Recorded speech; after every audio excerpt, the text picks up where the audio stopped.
ও যে 17 বছর 18 বছর 20 বছর বয়সে জানা বিচার লিপ্ত হয়ে যাচ্ছে।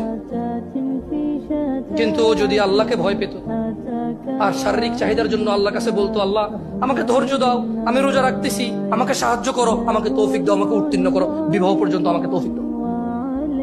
তাহলে আল্লাহ যিনি রহমান, যিনি ওদুদ প্রেমময়, তুমি আল্লাহর ভয়ে জানা বাদ দিলা, আল্লাহর কাছেই চাইলা, ধৈর্য আল্লাহর জন্যই ধরলা, আশা আল্লাহর কাছেই করো, তিনি কি তোমাকে ফিরাবে? তিনি হচ্ছেন উনি যিনি 99 জনকে হত্যা করার পর শুধু উনার কাছে শাস্তির ভয়ে আছে কিনা আমার মুক্তির উপায়, আমার কি ক্ষমা হবে, ক্ষমা কার থেকে?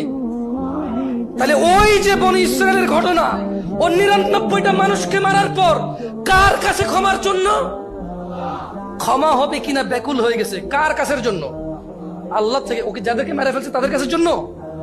ও তো টেনশন করতেছে যে আমাকে কি মাফ করবে কেউ, আল্লাহ কি আসে যে আমাকে মাফ করবে, বা আমার কি ক্ষমা হবে? 99টা মারার পরও কি ক্ষমা পাবো আমি? আল্লাহ কি ওর জন্য জমিনকে কাছে করে দেয় নাই? এই মাটি তুমি এক চুল নাড়তে পারবা? এই জমিন তুমি এক চুল নাড়তে পারবা?